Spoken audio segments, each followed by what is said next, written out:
नमस्कार श्रोते हो, रेडिओ जयंतच्या आनंदी कट्ट्यावर मी अनुराधा आपणा सर्वांचं मनपूर्वक स्वागत करते. श्रोते हो, आजच्या आनंदी कट्ट्यावर स्वामी विवेकानंदांची एक गोष्ट आहे. स्वामी विवेकानंद हे लहानपणापासूनच जिज्ञासू वृत्तीचे होते.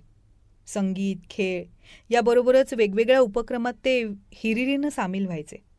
अध्यात्माविषयी तर त्यांना विशेष ओढ होतीच, त्यामुळे खेळता खेळता सुद्धा ते ध्यान करायचे आणि तासनतास त्यात रमायचे. रामायण महाभारतातल्या कथा तर ते अत्यानंदानं श्रवण करायचे.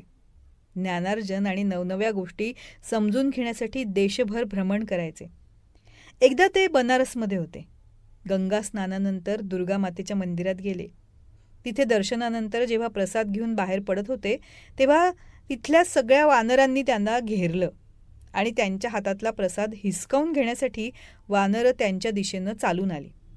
आता वानरांची टोळी आपल्याकडे येत असल्याचं बघून विवेकानंद जरा घाबरले आणि स्वतःचा बचाव करण्यासाठी ते पळायचा प्रयत्न करू लागले. पण वानरांनी त्यांचा पिच्छाच पुरवला. तिथे एक वृद्ध संन्यासी होता. तो हा सगळा प्रसंग बघत होता. त्यांनी स्वामी विवेकानंदांना थांबवलं आणि म्हणाले, पळू नकोस, सामना कर त्यांचा, मग बघ काय होतं ते. त्या वृद्ध संन्यासाचं म्हणणं स्वामीजींनी ऐकलं आणि ते अगदी धीर धरून तसेच तिथेच उभे राहिले आणि माघारी परतून पुन्हा वानरांच्या दिशेनं चालायला लागले.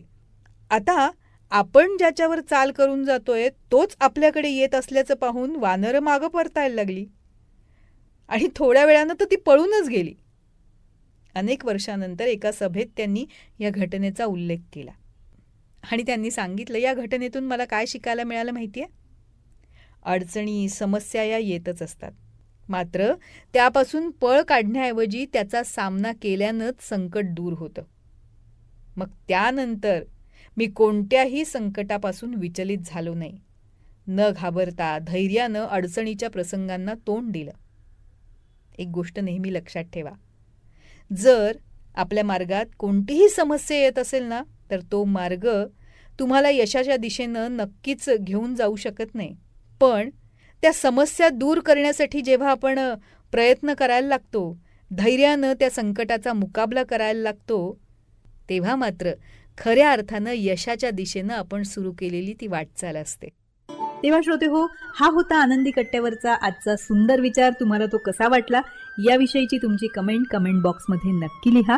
आणि त्याचबरोबर रेडिओ जयंतचे दर्जेदार कार्यक्रम ऐकण्यासाठी रेडिओ जयंत लाईक करा, शेअर करा आणि सबस्क्राईब करा. रेडिओ जयंतचं सबस्क्रिप्शन फ्री आहे आणि त्याचबरोबर नोटिफिकेशनसाठी बेल आयकॉनवर क्लिक करायला सुद्धा विसरू नका.